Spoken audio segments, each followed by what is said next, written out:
Radio city podcast.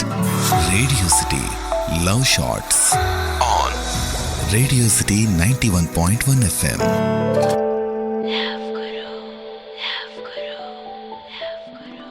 మా ఇద్దరిది ఒకే ఊరు. కళాశాలకు బస్సులో వెళ్లేవాళ్ళం. సాయంత్రం ఊరికి వచ్చేవాళ్ళం. బస్సు దిగాక మా ఊరికి దాదాపు 2 కిలోమీటర్లు నడవాలి.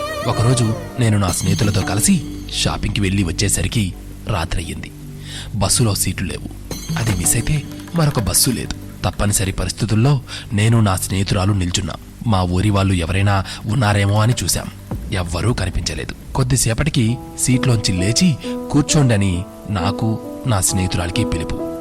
ఎవరా అని చూస్తూ ఉండగానే అర్థమయ్యింది. సీను. పక్కనున్న ఆయనతో ఏదో మాట్లాడి అతను, ఆ పక్కనున్న ఇద్దరూ కలిసి లేచారు.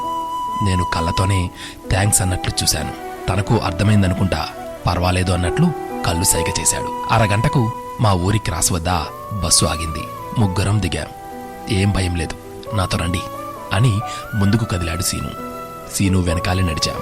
అరగంటకు ఊరు చేరాం. ఆ రోజు పరిచయం.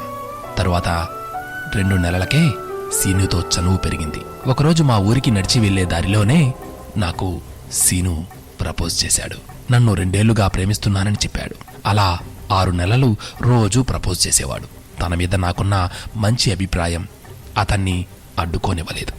పైగా నా మనసులోనూ ప్రేమ ఉన్నట్లే అనిపించింది. అయితే మా ఇద్దరివి వేర్వేరు కులాలు. మా పెద్దలే కాదు, ఊర్లో ఎవ్వరూ మేం కలిసి జీవించడానికి ఒప్పుకోరు. ఈ విషయం నన్ను వెనక్కి నెట్టింది. 2012 ఫిబ్రవరి 14న ఇక నువ్వు లేకపోతే నేను బ్రతకలేను అని సీను చెప్పాడు. ఏమైనా సరే అనుకొని తన ప్రేమను ఓకే చేశాను. చెరువుగట్టు మా కబుర్లతో నిండింది. రోజూ ప్రయాణించే బస్సు మా చూపుల అలంకరణతో పుష్పక విమానంలా తోచేది. బీటెక్ ఫైనల్ ఇయర్లో మేం చెరువుగట్టున మాట్లాడుకుంటుంటే మా బావ చూశాడు. ఇక ఇంట్లో చెప్పేస్తాడేమోనని భయపడ్డాం. ఇంట్లోంచి వెళ్ళిపోవడానికి సిద్ధమయ్యాం. ఆ రోజు రాత్రి తిరుపతికి వెళ్ళి పెళ్లి చేసుకున్నాం. చంద్రగిరిలో ఒక ఇల్లు తీసుకుని కొత్త కాపురం కూడా పెట్టాం. నేను ఓ కళాశాలలో లైబ్రరీలో పనికి కుదిరాను. తను ఏ పని చేసేవాడు కాదు. నేను తెచ్చిన డబ్బు, బంగారం 3 నెలలకే అయిపోయాయి. కష్టాలు మొదలయ్యాయి.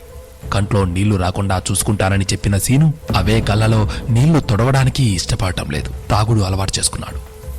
నేను నెల తప్పాను. వద్దని అబార్షన్ చేయించాడు.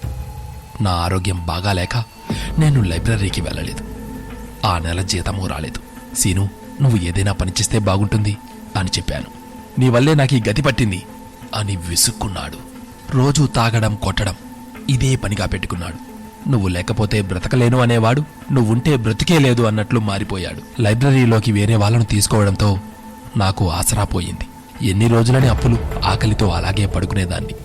తను మాత్రం ఎక్కడో తాగి వచ్చేవాడు. ఆ రోజు రాత్రి నువ్వు నన్ను శనిలా పట్టుకున్నావు, వదిలేసి పోతే నేనైనా ఇంటికెళ్ళి బాగా బ్రతుకుతాను అన్నాడు. నా మనసు విరిగిపోయింది. తెల్లారేసరికి ఇంట్లో ఉండకూడదని అనుకున్నాను.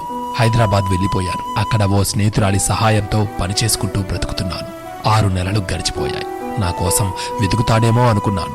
ఆ ఆశ కూడా లేకుండా పోయింది. ప్రేమంటేనే విరక్తి పుట్టింది. అమ్మాయిలందరికీ నా జీవితం ఒక పాఠం కావాలని చెబుతున్నా. అంత త్వరగా ఎవరినీ నమ్మొద్దు. ఇంట్లో వాళ్ళందరినీ వదిలేసి వచ్చి నాలా ఒంటరిగా మిగలొద్దు అంటూ మనోవేదనతో మీ తోటి అమ్మాయి. Radio city podcast.